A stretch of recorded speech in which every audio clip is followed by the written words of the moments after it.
facilement. C'était exactement ce qu'il me fallait parce que j'avais besoin de reconnaissance. Effectivement, il ne m'avait pas menti et je me suis fait grimper. Si mon chef assurait, il montait en même temps que moi, sinon je devenais la secrétaire de son chef et ainsi de suite. Parce que j'étais secrétaire. Je m'occupais de tout. Je trouvais de super idées de cadeaux pas chers pour leurs femmes, de super couvaches en douce pour leur belle-mère. Je réservais l'hôtel pour les voyages de travail avec leur maîtresse, qui était moi. Quel qu'il soit, mes chefs m'aimaient bien. Parce que quand j'avais mes monstrues, je me mettais dans un coin et je me faisais oublier. En bref, j'étais pas chiante. Rien que pour ça, ils disaient tous, il faut que je te présente à ma femme. J'ai plus grimpé dès que mon chef a été une femme. Je mange pas de ces pains-là. J'aurais pu régler le problème comme d'habitude. Mais il fallait que j'économise encore plus les balles parce qu'il m'en restait plus que 3. Après les rivales que j'avais écartées. Parce qu'on était plusieurs à vouloir grimper avec le même chef. Alors ça m'a plus motivée et j'ai quitté ce travail. Je me demande comment les hommes y font pour l'augmentation quand leur chef est aussi un homme. Après, j'ai décidé d'être rentière. C'était facile. J'avais toujours la retraite à Mémé. Mémé, elle pouvait être 2 fois dans le livre des records, comme champion du monde des radines et comme record femme de vieillesse. Depuis qu'elle touchait sa retraite, elle devait avoir au moins 128 ans pour la sédique des vieux. Et puis il y avait aussi la boîte en fer et les louis d'or que mon amoureux, l'électricien, a déterré quand il s'est occupé du ménage dans la cave. Quelle cachotière cette Mémé.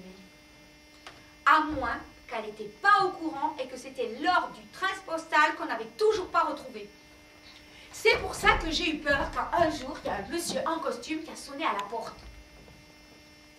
C'était un détective privé. Il voulait parler à Mémé.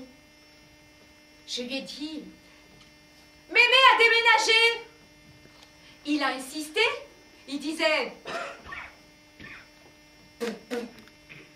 Elle a hérité d'un cousin d'Amérique qui est le plus riche croque-mort de tout New York. »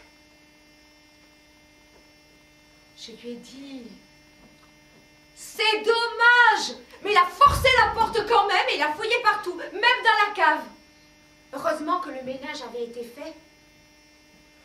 Il est parti déçu que j'en avais de la peine pour lui. Tout de même, un cousin croque-mort, ça lui aurait fait plaisir à Mémé. Elle aurait eu un enterrement first class. Des fois, je me dis que j'ai pas eu le droit de faire rater ça à Mémé qui s'est privée toute sa vie.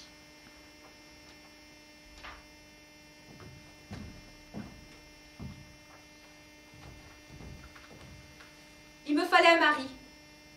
Pas pour la famille, non, non. Mais parce que tout le monde se marie et que c'est comme ça. Les traditions, c'est comme les béquilles pour avancer dans la vie. J'ai connu mon mari parce que c'était le fiancé de ma meilleure amie. Je lui ai piqué. C'est normal. Elle était laide et moche. Tandis que moi, je suis belle et jolie. J'avais donc un peu plus droit au bonheur qu'elle. À l'époque, il travaillait à l'usine. Ma vie à moi, je ne voulais pas la faire comme maman avec des voleurs et des joueurs de poker. Mon mari gagnait donc pas grand-chose, sauf à être vu de loin. De près, c'est comme si on avait voulu faire un bonhomme de neige avec des légumes.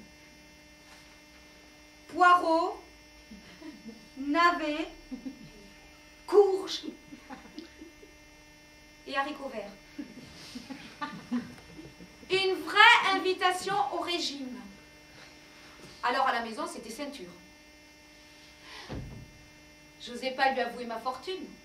Sinon, Il aurait tout bu au troquet, il serait mort d'une cirrhose.